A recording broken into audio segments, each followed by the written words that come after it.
Hey folks, I hope everybody's having a great day. Alex here from 9 to 5 to Freedom. In today's video, we're going to talk about margin maintenance and the buffer. Okay, I've had some folks leave a comment below, wanted me to show how I see in Fidelity what is my buffer, what is my margin maintenance on the positions that I hold in my high yield dividend account. So for those who are new folks, I use Fidelity to receive dividends utilizing funds like Roundhill, YieldMax, Neos, and yeah, so this is my portfolio.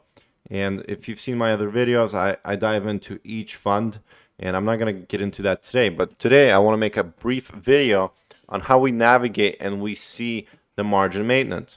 So as of today, and I'm recording this on July 11th, my position right now in cash is $162,834. Now I have $106,000 on margin. Okay, so for us to see what our margin maintenance is, so in Fidelity, what you want to do is you want to click on balances. So we'll click here. This will give you another breakdown.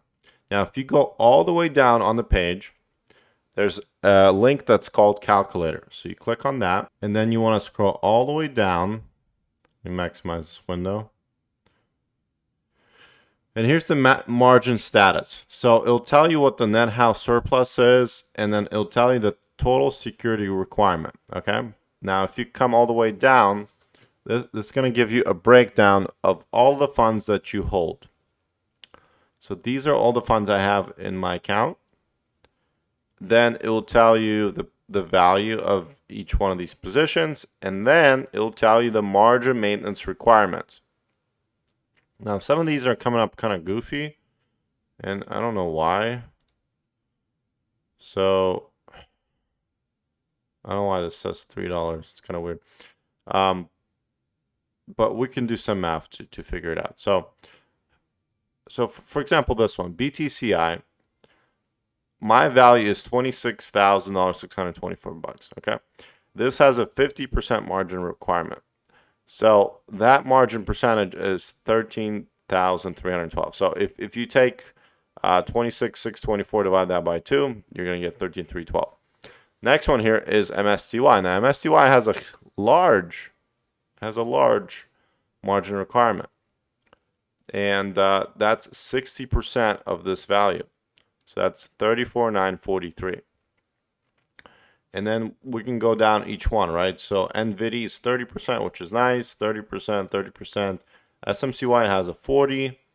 Now this one is Tesla, right? So Tesla is, I think this is 30%. So I don't know why that says $3, kind of goofy, but if we take 4,500 divided by 11,437, okay, so that's 40%. Sorry. So this is 40% maintenance on Tesla. TSMY is 30%, and then we got Alti. So 18,000 divided by 37,312. That's a 50% maintenance on Alti. And XDT is 30% maintenance. Okay. So this tells you total maintenance. So if you add all these values up, it's going to be $111,752. Okay, that is the maintenance requirement. So the buffer then is the difference between the maintenance requirement and the available margin. Okay, so my available margin right now, if you go here, margin buying power is 64,948. And if we look here, account of equity, we are at 60%.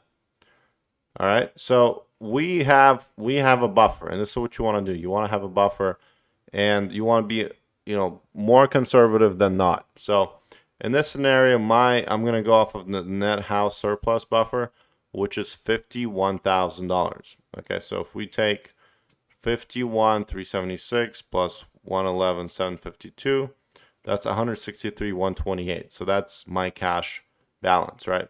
So at 100% will be 163,128, but we have that buffer, which is $51,000.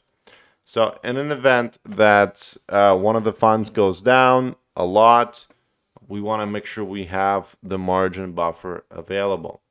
And that's really where you navigate to. That's where you see it. So to avoid margin calls, make sure you have good maintenance.